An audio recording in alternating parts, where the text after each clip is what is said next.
Buenas tardes, mi nombre es Elizabeth Cristina Duque y soy estudiante del doctorado en Ciencias de la Educación. Hoy quiero compartir un poco con ustedes cómo fue el proceso de construcción de la pregunta de investigación.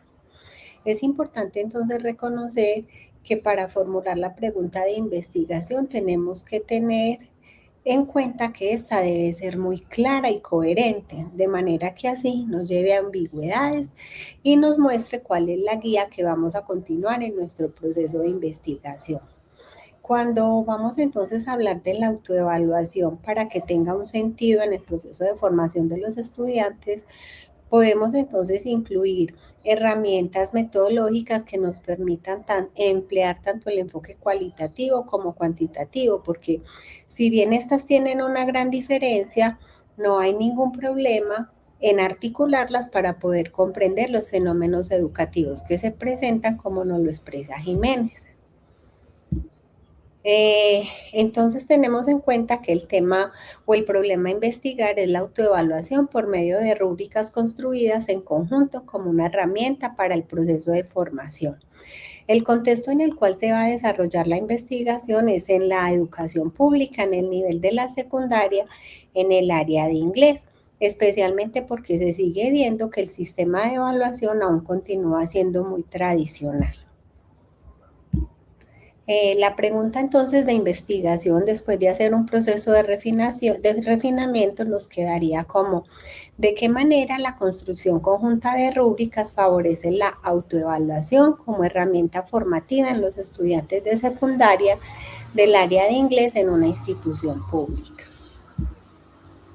Tenemos en cuenta entonces que los criterios que debe de tener una pregunta de investigación de acuerdo con Sala es la claridad y la coherencia, que esta por sí sola sea completamente clara sin tener que ser explicada por nadie,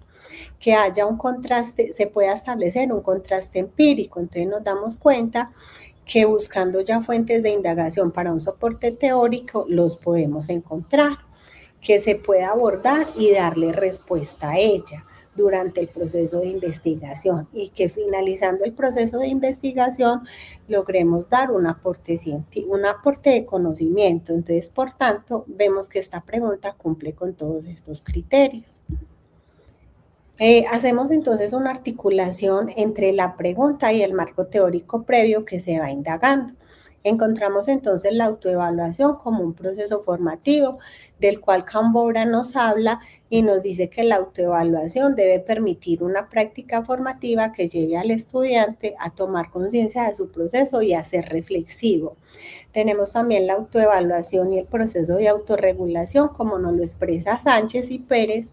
donde entonces el estudiante toma un monitoreo de su proceso para poder hacer pausas y reconocer cómo mejorar o superar las dificultades. Aparece también el concepto de las rúbricas como construcción conjunta que lleva entonces a los estudiantes a ser partícipes activos de su proceso de formación.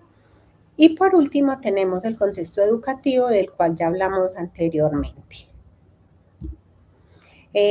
Nos deja entonces este trabajo una reflexión, es que a partir de las lecturas que fueron propuestas por la maestra, encontramos que habían unos puntos que no estaban incluidos dentro de la pregunta inicial, ya que esta ofrecía un panorama solamente operativo, entonces ayudó a ampliar sobre el contexto, porque es importante delimitarlo, y también a tener un aporte más pedagógico hacia lo que se pretende realizar en la investigación.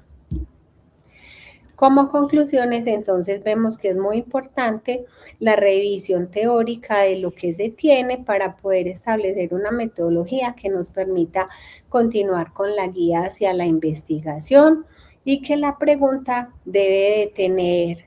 una relación directa con toda la temática y la problemática que se pretende indagar, como en este caso es la autoevaluación como proceso formativo, pero a través de unas rúbricas que se construyan en conjunto. Estas son algunas de las referencias bibliográficas que se tuvieron en cuenta para poder llegar a este refinamiento de la pregunta. Muchísimas gracias por su atención.